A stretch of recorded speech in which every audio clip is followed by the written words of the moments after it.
Can you hear me? Can you hear me now? Can you hear me now? Can you hear me now? Can you hear me now?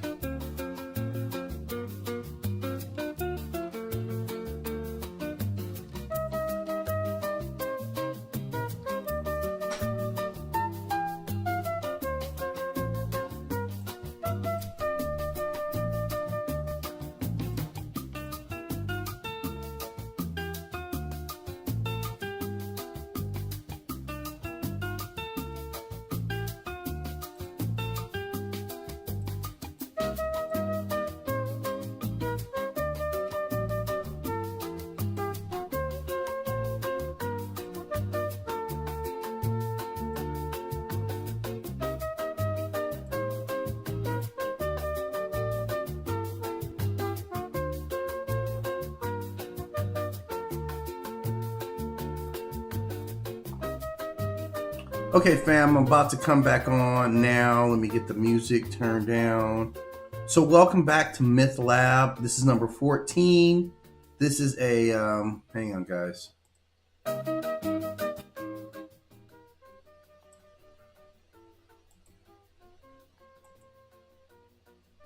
Okay, guys, I'm back. This is Mythlab number 14. So the series has been going pretty well so far. I'm set up on both our TikTok and our YouTube. So let me change the title on TikTok because this is Mythlab 14, right?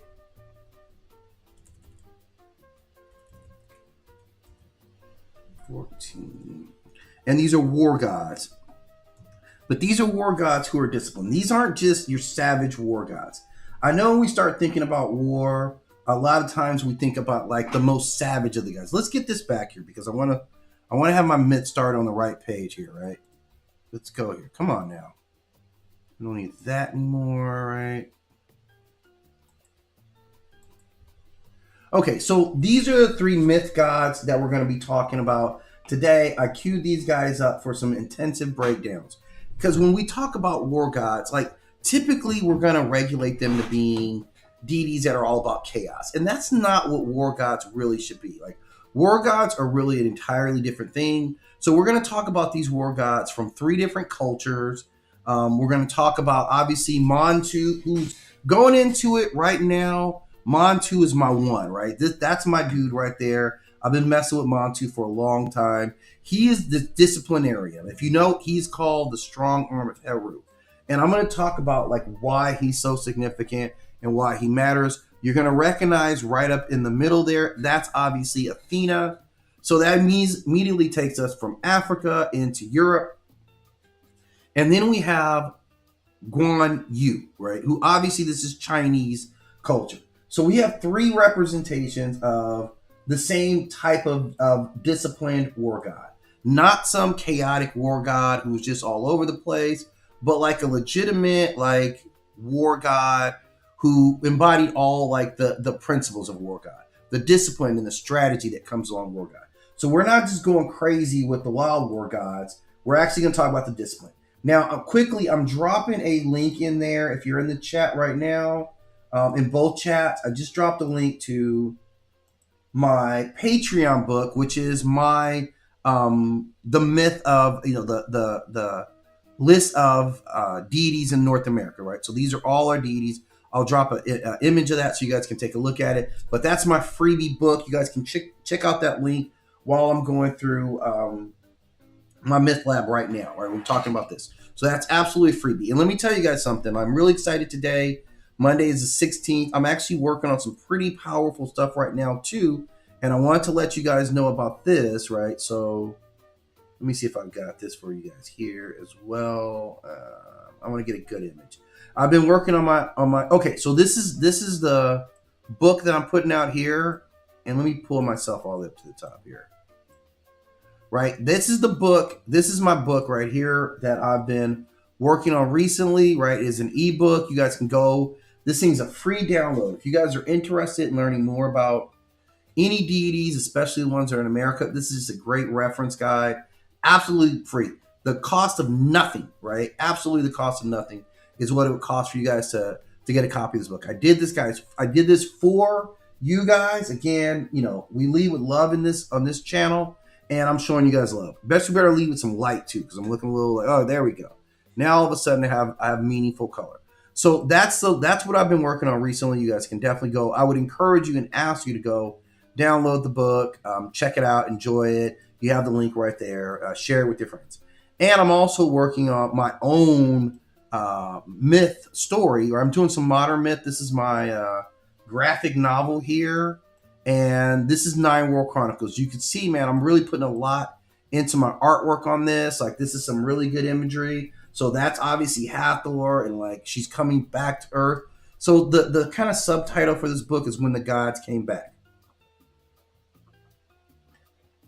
So I incorporate a lot of different mythological themes in this, and I think I did a good job, but only you guys can tell. I'd say right now I'm approaching the end of episode or issue 2. So the first issue is completely done. I'm going to put out some short snippets of it, like some 3-page, just kind of teasers. And then once the book is done, I'll have this probably up on my Patreon, maybe available for sale. And I'll do some teasers, and I'll see if I can actually turn this into a viable product. So that's what we have going right now. So going into it, I'm going to share some stuff with you that I've done. That's, you guys all being my insiders. I'm going to give you guys some access. So there'll be some artwork up on the channel if you guys are members and you want to get that insider information. So now let's get to what we came to talk about. We're talking about these myth guys. I know you guys are chomping at the bit about myth, gods who represented, warfare and the different warfare. So let's get right on into it. And let's talk about my first guy here. Like the first guy up here, this is a big one here. He's one of the more prolific and well-known deities. If you really know Kemetic literature, you will know about Montu. And Montu, let me beat myself out of here just for a second, right? Let me give up my shine so that Montu gets all the shine, right? Like there he is. Montu, who is a god of war. He's also known as the strong arm of Heru. So Heru was kingship, and what Montu represented was the warfare component, the strategist warfare that needs to go along with it. Now, in Kemetic or Egyptian root, the name Montu, as it is in Kemetic scripture is written, he is associated with strength, domination, and the charging bull. His primary domains are going to be war, royal victory, and martial strength. But there's also like a very disciplined component about it. When we see him, he's often featured with the falcon iconography or the butch's bull. And the butch's bull, of course, is strength, and that's what he represents. So the falcon-headed warrior god, he's often seen with the solar disc with 2 plumes, which I think represent the 2 lands, often shown with that curved sword that was always very important, and occasionally represented with the black bull. Now, the black bull, of course, was just like unstoppable force. And if we look back, this is one of the earliest Kemetic war gods who embodied the violent strength required to protect cosmic order and Maat. This is what he was all about. He also protected borders. So in a physical sense, we saw him as the protector of borders, but realistically, like he was also on the cosmic level, he was protecting Maat. That's what his role was primarily. So he represents the king's battle power, right? He is the divine force that makes the pharaohs unstoppable in combat. And many of the pharaohs would use some type of iconography showing him like in their war party that, hey, we're going to war, so you got to be here. So this is how Montu came about. This is how he was moving, man. And this is a bad dude. I was looking for this image, and it's one of him and Set, and a lot of people think it's Heru and Set, but Set's on the ground, and the other deity has his foot on Set's neck. People mistake that for being Heru all the time. That is actually Montu. I'm gonna look at it I'm gonna look for it really quickly. I couldn't find it earlier.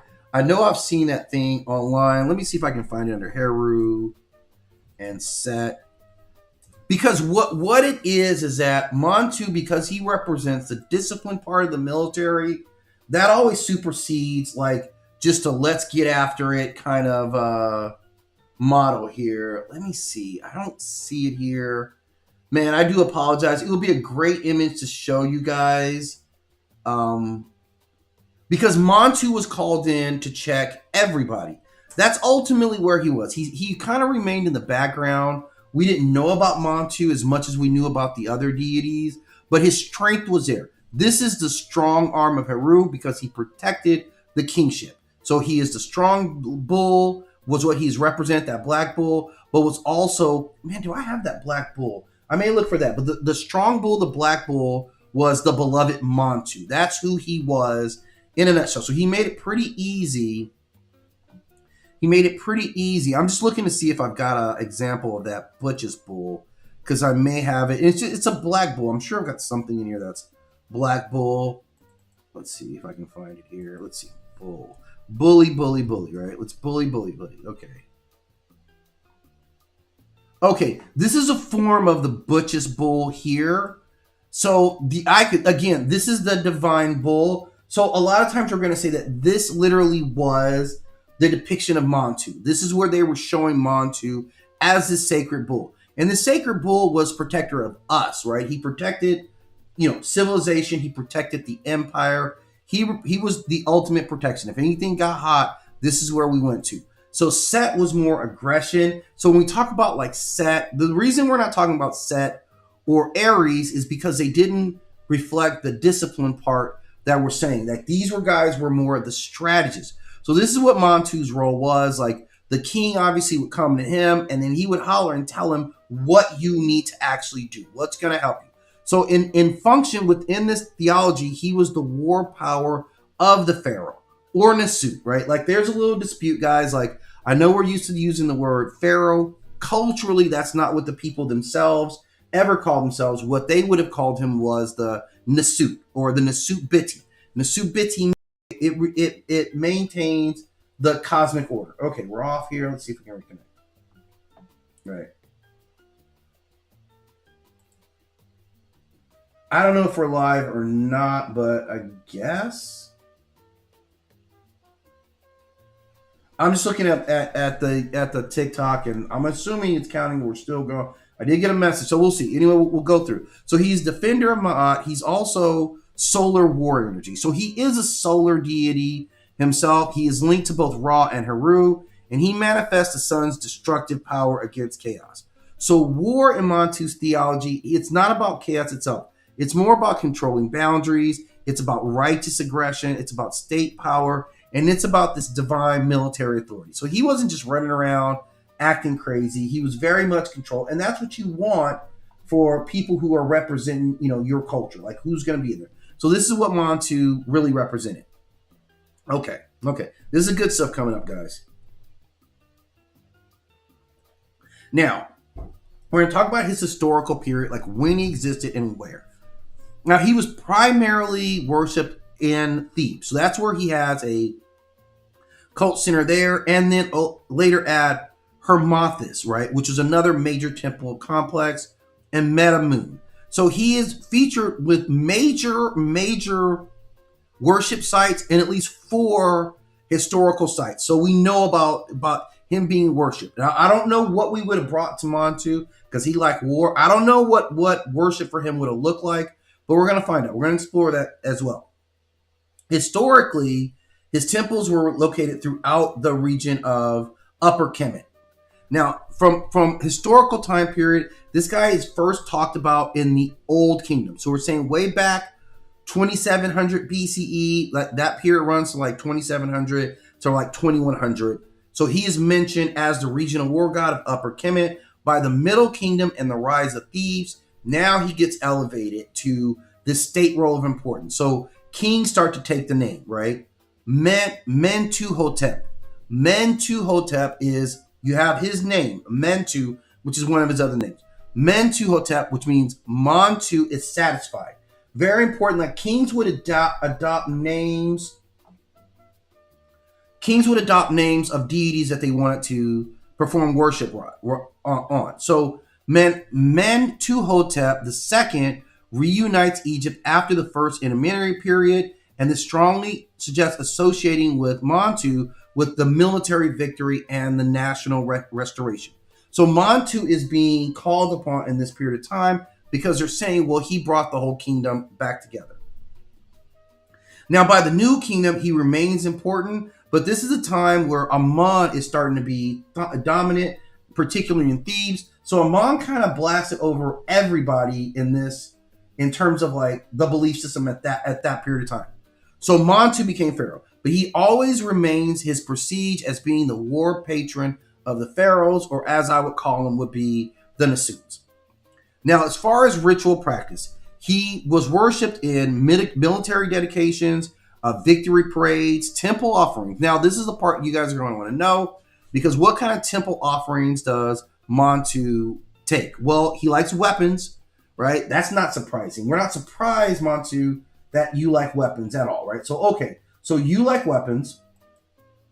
He also likes trophies, symbolic representations of enemies that could be presented to him as well. I don't know what he was going to do with that. Then the Butch's bull were themselves believed that the bull was the embodiment of Montu, and he was worshipped at specific places. Maat was a place where the Butch's bull was actively worshipped, and you know they would keep these bulls around, man. These bulls would have great lives, right? Like you would have an awesome life.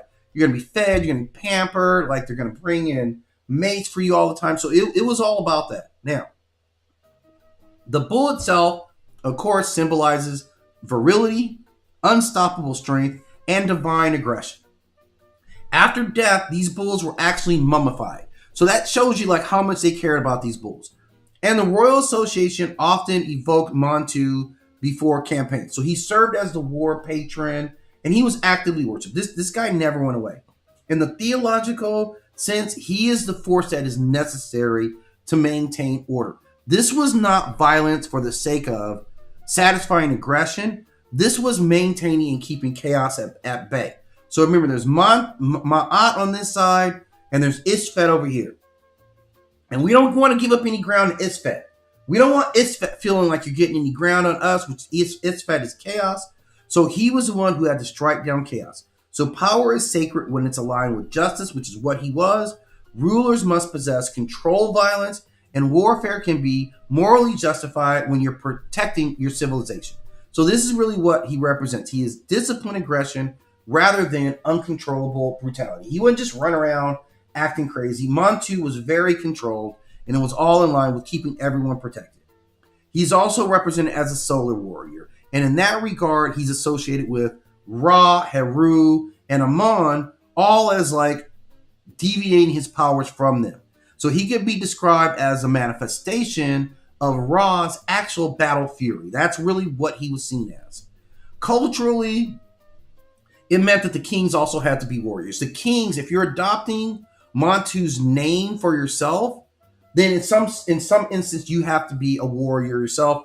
And there were tests that they had to take. You had to have power to protect civilization, because that's what mattered most. Even the suit was required to make his function about protecting the entire culture, protecting everyone, even the small. So the citizens fell under his domain for protection.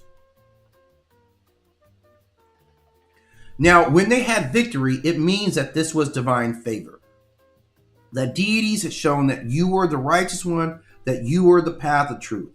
And we see him, in inscriptions, we see Montu charging his enemies like a bull. He is therefore the symbol of royal military legitimacy and all those things that come along. He was the legitimate part of the throne. He protected the throne, and he was what the king sent out when we, as the citizens of the civilization, or the citizens of the civilization, were being threatened. This is what he brought back. Now, psychologically, the worship of Montu really told us a lot. It means that the Egyptians believed that the universe constantly faced destruction from disorder, which is why you develop deities like this who are protective of the culture.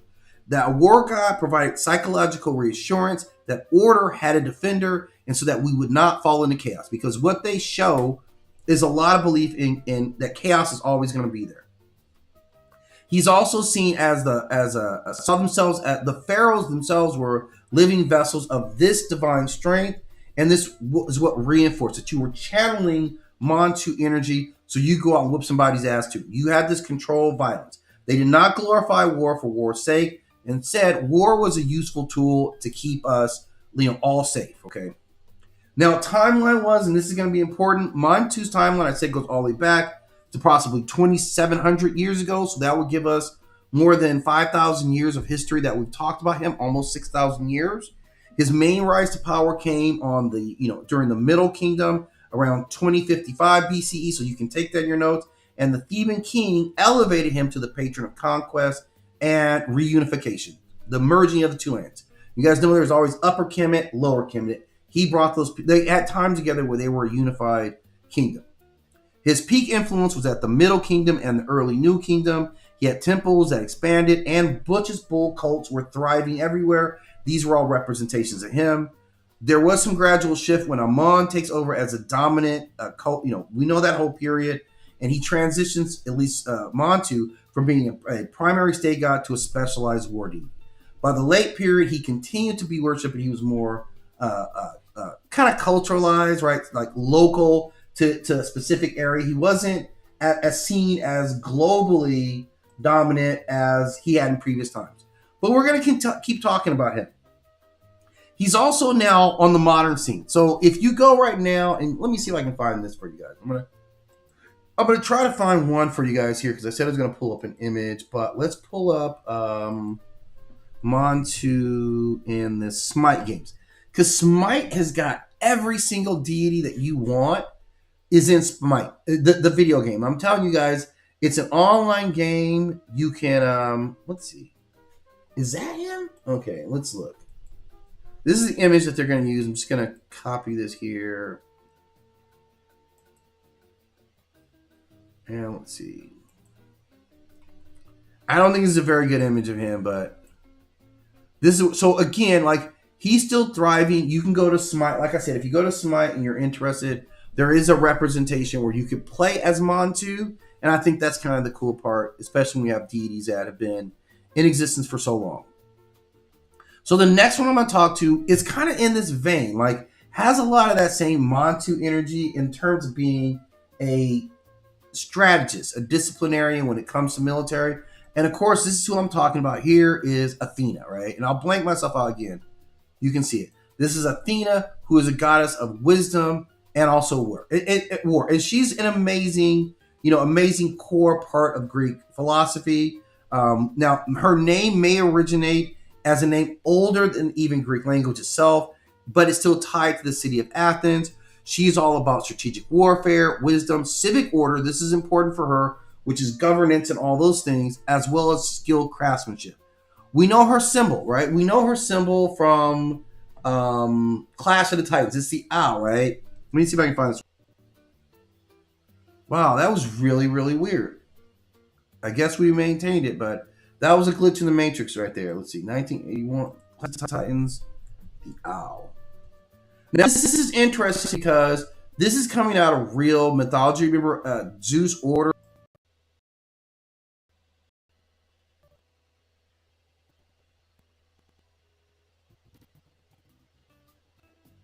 All right, guys, that was a little rough there. So I'm going to stop trying to breathe. I'm just going to try to get the without being any other. Just want to give you guys a smooth podcast. We'll see if it catches up and kind of soothes me out here because I hate that to start all over again.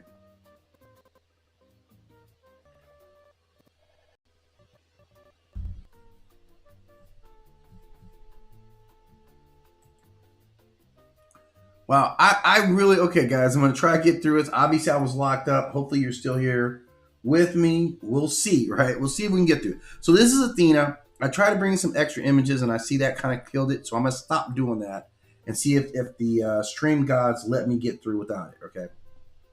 So Athena, we know, was strategic warfare, wisdom. She is the armored goddess wearing the horn and the breastplate. This shield here is a little different shield than what we've seen her with, because a lot of times she has the shield of Aegeus, which is a very powerful shield with Medusa's head on it. And yes, it has the ability to turn you into stone just as well as Medusa's face.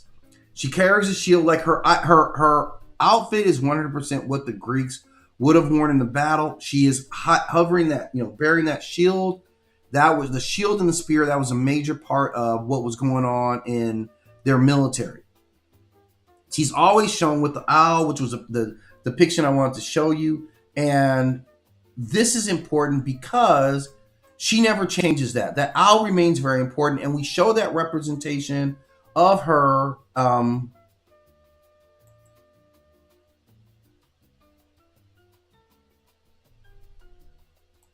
That owl was always so important for her.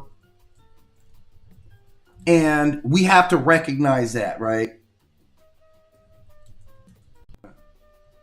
I don't know why you keep shutting me out.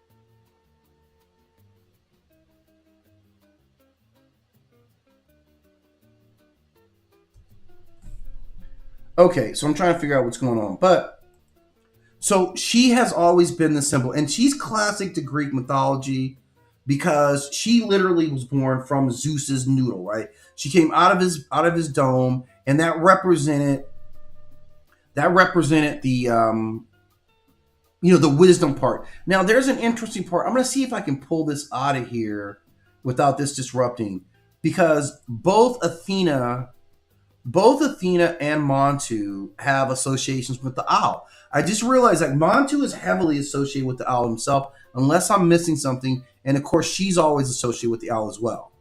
So let's see. I'm going to see if I can pull up some information that talks about that owl. Okay. Let's see what it has here. Okay. Because the only one I'm not sure. Okay, yeah. Let's see. Okay, so Athena was owl, Montu wasn't as much. So I was a little bit wrong in that. I thought there was association with Montu and the owl, just because I know that the owl, Montu's sacred animal again was a bull. So I was off. I was wrong in making that correction, and that's actually correct. So Montu did not have, but that was where she was, and she was always shown with her owl. And we remember, the owl from Clash of the Titans.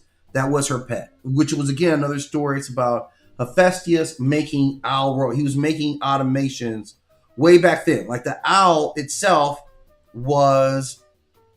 Let me see. I hope this doesn't crash me here. Let's see if I can find it.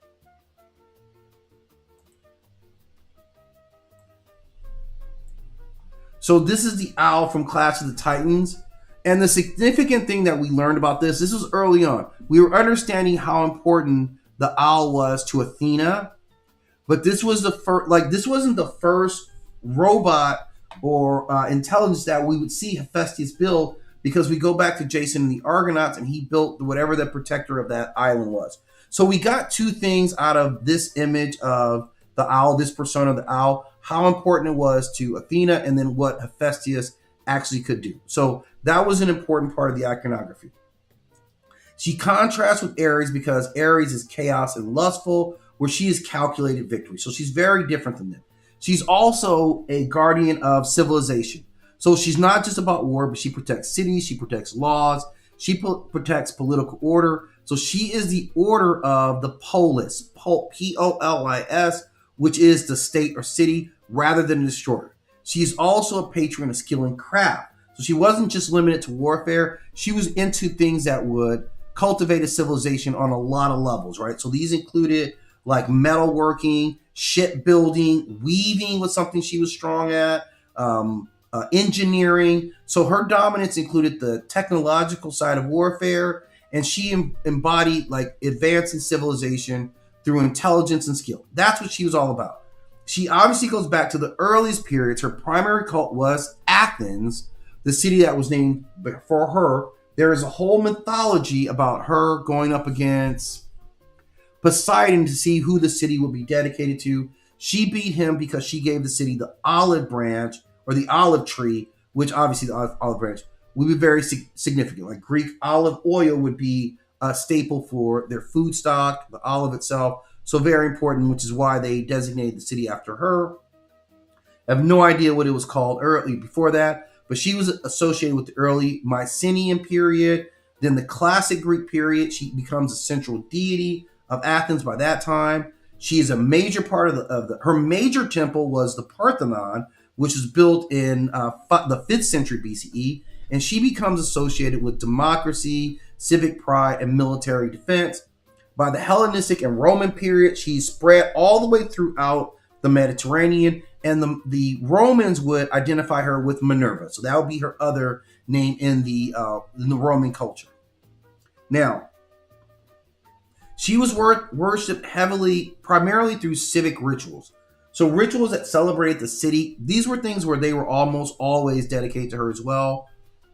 These things included athletic competitions, which we know she loved, music performances. There were sacrifices there, like animals, at least. We don't know of humans, but we do know animal sacrifices, and there are ceremonial processions. So the temple worship is famous because the offerings at the Athena statue were more like olive leaves, textiles, weapons, or dedications after victory. Warriors dedicate to her. Capture armor from other enemies. So if you went to war, you captured other enemy implements, armor, helms, things like that. Those things were dedicated to Athena as well. And what she represented in the whole system was that wisdom always wins, that strategy always works out over, strategy and wisdom should govern the power, and that the victory should be determined by intelligence and not strictly brute force, and civilization depends on this discipline. So the Greeks saw like order and rational thinking as essential for maintaining its society, and war was just justified while defending law and culture, and she represents that righteous strategy. In the myth, of course, we know the birth of Athena, where she's born from the head of Zeus. That's her biggest myth, that Zeus had swallowed the goddess Metis. This is an ill part. This is kind of some crazy Zeus stuff here as well. He gets her mom's pregnant. There's no plan B during this period of time other than pushing you off a building or swallowing you, which is what Zeus did. He swallowed her mother whole, and she emerged from Zeus's skull as a fully grown adult in armor. So this symbolizes wisdom emerging from this divine intelligence. And she may assist other heroes. Like throughout myths, she's connected to a lot of other heroes, like Odysseus. You guys remember that? She was helping Odysseus, guide him through the Trojan War and his long journey home. She helped Perseus in his defeat of Medusa. She helped Hercules during, helping on his 12 labors. So she also defeats Poseidon. So she's known in the streets. She's big in the streets. And what she represents for Greek culture is, again, intelligence, civic identity, disciplined warfare, and skill through craftsmanship, because the Greeks always saw themselves as a thinking civilization. They were all about philosophy and thought and artwork, and they allowed those things to define them while at the same time going to war all the time. But clearly they were conflicted. Some people were like, I'm a little bit country, I'm a little bit rock and roll. So if you guys know that reference there, you're in the right place. So psychologically, what this meant is that if you messed with Athena, you had a respect for intelligence, that you valued cleverness. And we see it like the story of Odysseus. That was all about somebody being clever. That's what his whole thing was. Dealing with all these monsters in the Greek culture, but I stayed grounded in just like being clever, and that's how I survived. So that's what they meant. This was a respect for intelligence. These were people who had civic pride in Athens, in the Greek civilization, and wanted to make sure that they had all the laws and rules to protect the delicate parts, the artwork, the scholarship, all those things. War was also not glorified. It was strategic. It had to be justified righteously. It had to be disciplined. And historically, we see a huge rise from there. Now, what's been best for Athena right now is Percy Jackson, right? You have her daughter is in the film. I think Annabeth is her daughter. You see, like, she kind of represents all that fighting style and all. So she's 100% locked in. And then, of course, the Clash of the Titans was her biggest push. So I'm sure she's in some of the games as well. She's in God of War, which I thought. She's in Assassin's Creed, another great game for mythology, and also the game Hades.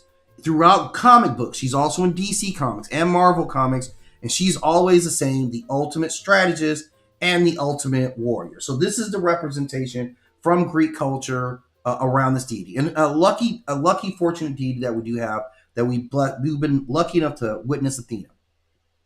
Now, this gentleman here, now this is all the way from the east. This is China. This is Guan Yu, and he is a god who is associated with war and honor. Now, he's different than the others. Very different right off the bat. He is at his core the deified general. This was a general in life who became a god. He is associated with war, loyalty, righteousness, protection, and martial honor. He is known as the green dragon crescent. That is his symbol. You can see he's in green.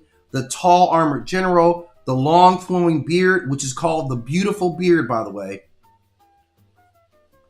Dude's got it going on, and usually holding this green dragon crescent blade. This was a historical feature. He was worshipped across the east as the god of war and loyalty. So functionally, he showed loyalty. He was absolutely devoted to the Zong dynasty king, and he was one of the ruler's friends and his sworn brother. He is also righteous. He's also connected with righteousness, with his yi, which is his moral principle rather than personal gain. That's why he did things. He is honor in combat. That victory is enough, that you must fight with integrity. And in Chinese thought, he functioned as a guardian of justice, a protector of the state, and divine judge of moral conduct. So he had all that. Not that just that you fought, but you have to fight honorably. Now, this is a deity that's early, a long history since just his living days, approximately 160, right? Before we had any thousands in front of that, he was a warlord. He was the ruler of the Lai Bu, the ruler of the Shu kingdom. He was associated in the province areas, so outside of the main city. But over time, his worship spread to China, Taiwan, Vietnam, and Korea, and over like Chinese communities.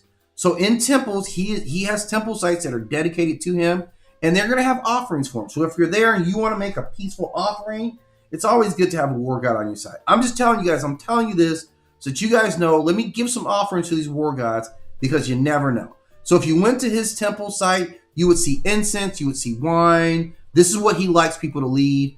Symbolic weapons and ceremonial bows is what he likes. There is still worship going in as he is adopted as a patron. Soldiers still honor him as a protector and model warrior. That's what he is seen as. And merchants pray for honesty and worthy dealings with other people. The police reveal him as a symbol of justice. And in martial arts, he is seen as a spiritual guardian of discipline and honor. So theologically, he represented a lot of cultural ideas that seemed like they were put more on him. But the idea of moral integrity transforms a warrior into a sacred figure is ultimately what we draw out of this story. And that justice is important. It transcends death. Heaven, it rewards righteous acts, right? What he's doing here. And moral virtue is recognized as cosmic authority. So you have to be in correct alignment. So their word is different. It sounds like he's still kind of defending Montu. So all these three, like, we really do see a lot of similarities. He's mentioned in the romance of the three kingdoms, where he's mentioned, and in this narrative, he is like superhuman in strength. He's unstoppable in battle, and he is unwavering loyalty. And other key myths, the oath of the Peach Garden, the crossing 5 passages and slaying 6 generals, and he's in another story, death and the apotheosis. So you can find this guy in actual mythological literature. And culturally, we know what he was, right? Culturally, he represented all these ideas: the protector, the symbol of justice, the grantor of trust, and a moral hero. So this is kind of easy to see why culturally they lined up and got behind this deity, because he represents a lot of things that I think culturally they want to express about themselves. And that psychologically comes about. So we know his timeline. We know his early deification. He also has made in some video games like Dynasty Warrior series, Total War, 3 Kingdoms, named after that, and not surprisingly, Smite. So he remains popular in Asian fantasy and anime and historical dramas. So we see all these deities, and after sitting back and talking about each one of them, I really see even more. Like, these guys can hang out. A lot of times I'll put together a triad, and I'll be like, yeah, these guys would never hang out together. These 3 here could have some serious conversations about protecting kingdom, protecting infrastructure, how important their civilization is, conducting yourself with honor. So this is one of the best triads in terms of all of them actually kind of being in alignment with each other, I think that's what we would get from these three: Montu, Athena, and Guan Yu. So I hope you enjoyed this Mythlab here. As always, I want to hope bring these cultures and communities together and draw what is similar and what we can get and what's very different, because that tells us about how we would relate to them and how they may relate to us. And it's just cultural learning. So I always appreciate you guys stopping in here. I'm going to kick off now. We'll have these uploaded later so you can kind of watch them in individual bits and shorts and all that. But as always, I ask you to hit that like and subscribe. Join and support the channel. You guys have been doing a great job. I'm definitely appreciative and just want to continue to grow the channel and spread the word more. So I'll be back probably later on today with another stream. I don't know what I'm going to talk about yet. I've got a couple of things on deck that I may want to get to, but I will definitely let you guys know before it's time. Thank you again. I look forward to connecting with you guys later. Those who are in the comment section, definitely appreciate it.